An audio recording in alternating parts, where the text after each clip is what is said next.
Hello, this is Silpra and welcome to this YouTube channel. Today's video continues the series of joining the humanitarian sector through 7 simple steps. In the last video, step 1 of 7, we covered the ways of identifying the existing needs, humanitarian needs that are on the ground.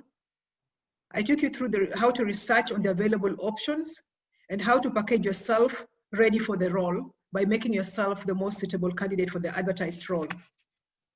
Today's video is step 2 of 7 of joining the humanitarian sector, and it's about matching your profile to the job description. So today I'll take you through how to make yourself suitable, sell yourself to match the profile that's advertised in the job description. Think of employment as the law of supply and demand. On the one hand, you will have the employer who has the demand side in need of somebody to employ and requires the skills that you possibly are able to offer.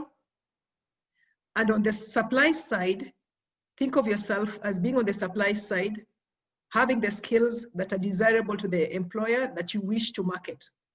So it's all about matching your skills to the advertised job. So what is it that makes you the most desirable candidate for the role, the most suitable candidate for the role compared to the other candidates? In doing so, today's very brief session will walk you through four key things. First, I'll take you through some of the key details that you need to prepare in advance before you start working on your application process. The next thing I'll do will be to walk you through some of the key basics that I consider important when you are filling in your curriculum vitae or the resume, or even for a UN application, what is called the P11 or personal history form. The third thing that I want to do today is briefly take you some of the options of online applications, giving an example of international UN volunteers application, an example of a non-governmental organization application, a brief walk through a UN agency example, and also what is called the United Nations Secretariat. I'll walk you through an example with the links of how to apply for the roles. The bulk of the work will be left to you. I'll take you through the links, I'll take you through the information that you need to prepare in advance, but I'll give you an assignment to go after this and try out this for examples. Try out an application through a CV or P11, try out the various online options for the international volunteer application, try out the non-governmental organizations application, try out the UN agency application as well, all coming in after you have the key details that I'm going to take you through. Finally, I'll just briefly mention what you need to do in terms of the basics of a cover letter. What are the things that you need to cover online? All these examples that I'll walk you through today, they're available online, so it's just a matter of Googling and letting your fingers do the walking. So to begin with today, let's start with the first thing that we're going to walk through, which is the key details that you need to have ready before you start submitting any application for the roles that you desire.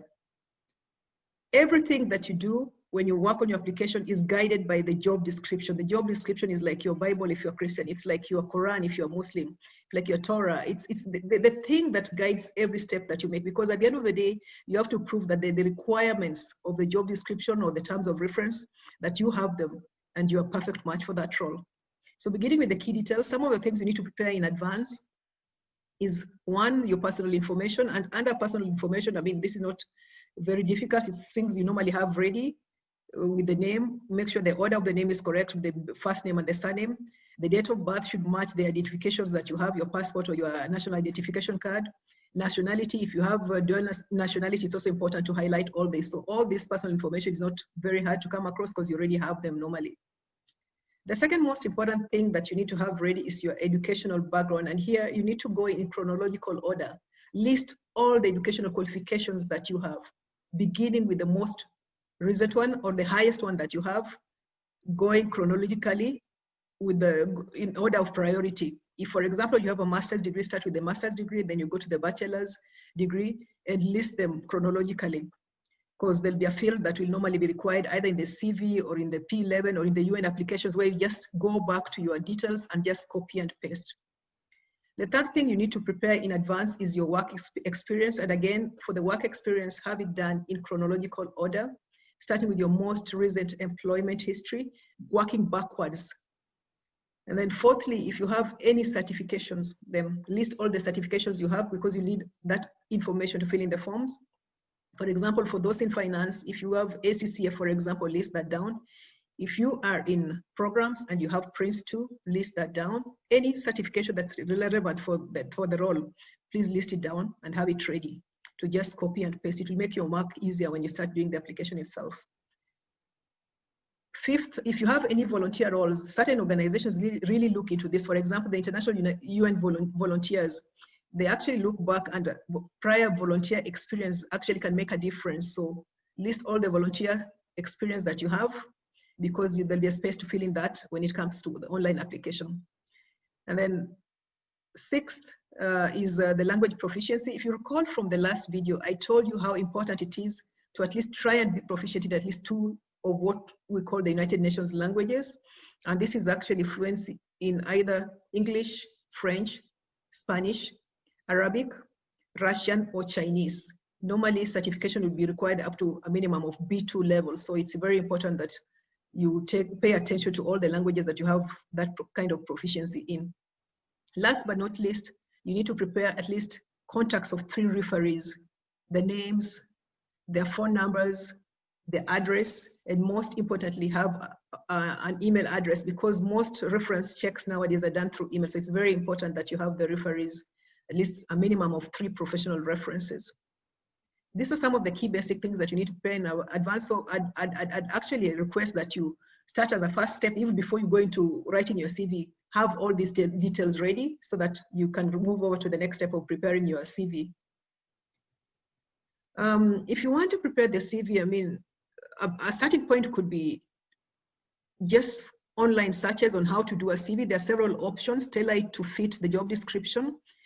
And most importantly, highlight the personal statement by making it catchy. It should be something that if an employer reads the personal statement that is normally the beginning of your CV after your contacts, should be something that would want any employer to look further into, wanting to know more details about you, to read more about your application.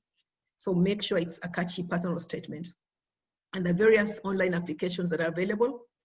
The next thing you need to focus on is, in your job descriptions, normally you'd have the jobs described. But when it comes to a CV, try and highlight and emphasize the results that you achieved. If possible, quantify them as much as possible, focusing on all the necessary achievements that you had or accomplishments that you had. Make sure you highlight that when it comes to the roles that you've taken in the past. Or if you prefer to first list the job description briefly, then make sure you also add on to some of the achievements that would make you more suitable based on the advertised job description. So the jobs that you saw on reliefweb.int, you have the option of an online CV with a cover letter for some of them.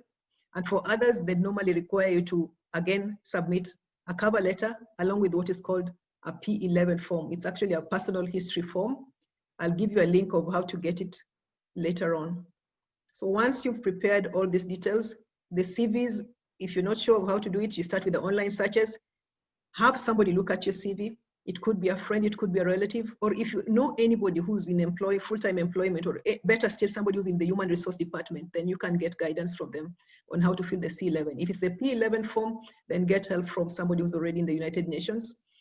But pretty much once you have the key details that we started with in step 1, it's very easy to fill in the details because the forms are pretty much straightforward. Having walked through some of the basics of writing a CV, the next thing that you need to go into now is explore the various online applications. And today we are going to look at 4 different online applications. I'll give you the links in the next slide. The first one, you just need to go online and Google International United Nations Volunteers, UNV, International United Nations Volunteers, UNV. And when you go into that, go into the career, you'll be required to normally create your profile. So go ahead, create your profile, look at the jobs that are advertised and submit your application. The next example is an example of a non-governmental organization, and I'll also give you a link to that. For purposes of our illustration today, I'll give you the link to one of the organizations that I worked for before. It's called International Medical Corps. So you just need to go into link in all these areas. You either just go into the link, create your profile with the same key details that we started with in step 1.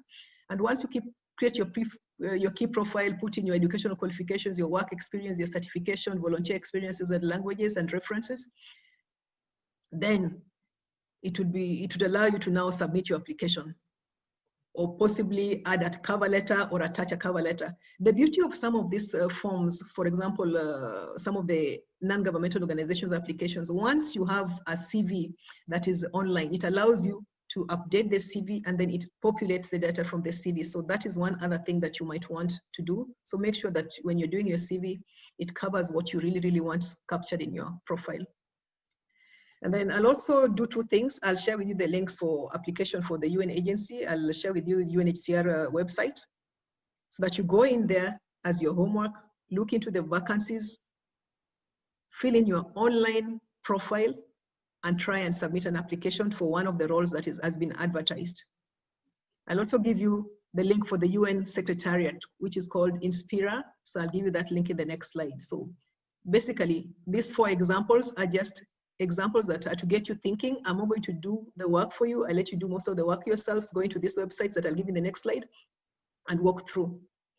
And lastly, the last thing that I consider very important today is the cover letter that you eventually have, either to upload into your profile or which normally would be required in some applications to submit as an attachment. Again, make sure that the introductory statement, what is similar to the personal information, is something very catchy, something that an employer would want to look into and want to read your letter further. Make sure you share some of the impressive skills and qualifications that you have. If you have a master's degree or if you have a certification that is required in the job description, make sure you highlight that. Focus again on your accomplishments and back them up with examples, stating what attributes you have that are quite desirable to the employer based on the job description. Again, everything you do, it's guided by the job description or the terms of reference. So the key question in all this process, when you're preparing your key details, when you're preparing your cover letter, when you're preparing your CV, when you're preparing your online application, always ask yourself, what is that one thing that will make you the most suitable candidate compared to the other applicants? Because normally, as I said in the last video, there'll be so many eligible candidates, those who meet the basic requirements, but what is that extra thing that you bring on that gives you an added advantage over the rest that makes you more suitable than them? So that is the key thing that you should try and work on selling. As you sell yourself, think of yourself as a product that you're selling to somebody in a marketplace who is the employer. So it's all about the law of supply and demand and making yourself suitable to meet the need that is on the ground. Again, for the links, I'm going to share with you just a few links.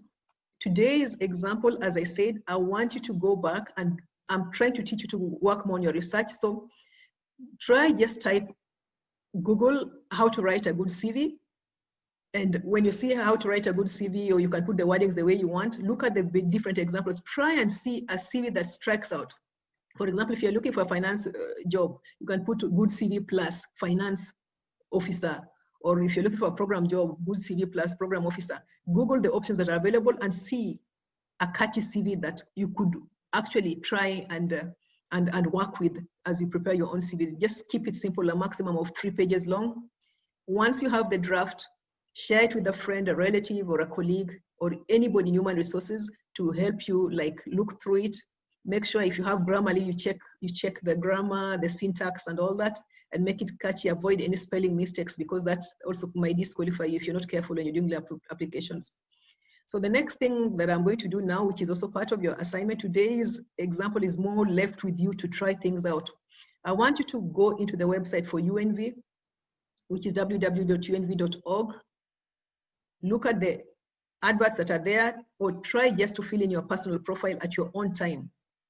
Then once the profile is there, the beauty of the profile being there is once the profile is filling most of this online application, the next time you're going to apply, the process is so much easier. So try and take time and just create your profile and save it, ready to look for the jobs that are available and apply for it. The second example that I told you I wanted you to go to is the International Medical Corps. And again, go to the link that I've shared, careers, internationalmedicalcorps.org, under careers.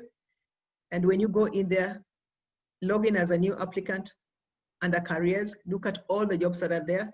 Even if there's no job that's suitable, just fill in your profile, fill in your personal details that we started with. So they're ready to apply, fill in your personal information, fill in your educational background, your work experience and all that, and fill in the references, ready to apply when a job is available. The beauty of some of these organizations, they also include anticipated openings, so you can as well work with that.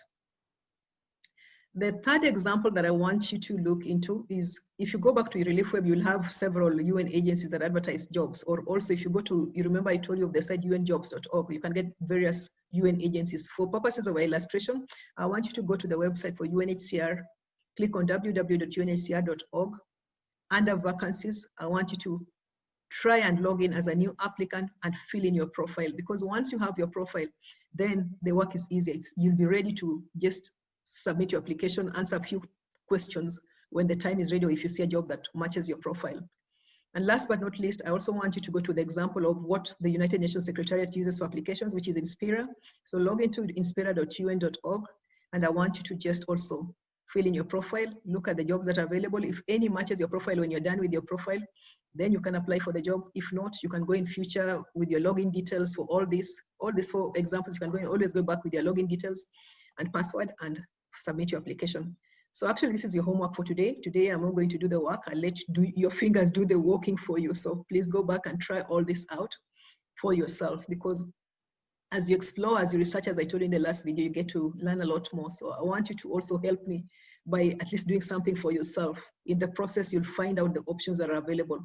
I've given you, for example, the website for UNHCR here, but you could go a step further. Don't stop at face value. Look at other UN agencies, go to their websites and explore. Similar with the other UN agencies, similar with the various jobs in the UN Secretariat. So I mean, for today, most of what I'm giving is just your homework. So please take some time when you have it. If you're busy, create some time at some point and just take the first step in submitting your application. In conclusion, the key thing in all this is to just try and look for that thing that makes you the most suitable candidate compared to the other eligible candidate. It's all about matching your skills and qualifications to the job descriptions.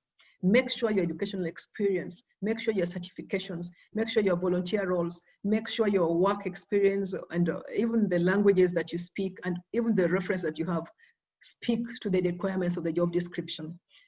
And most importantly, just always remember that everything comes at the end with some reference checks. So make sure everything that you put through is something true.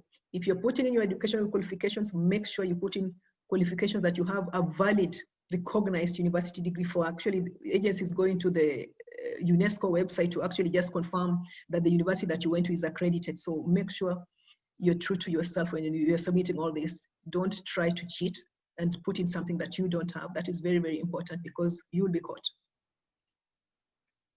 So I hope today's session has been helpful.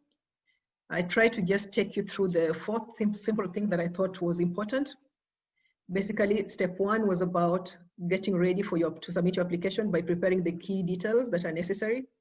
The next thing that I took you through today was to walk you through the important things when you're trying to work on a CV or what is called the UN Personal History Form, or P11. And then I took you through 4 examples of online applications: the United Nations volunteer application, an example of an NGO through International Medical Corps, an example of a UN agency, UNHCR.org, and an example of UN Secretariat that would include peacekeeping missions of agencies like UN, OCHA, and the rest. The rest of the homework, as I said, is left for you to go and try it out and take your next step.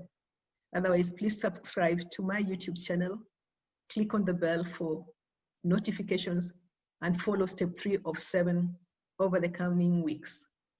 Thank you for joining in.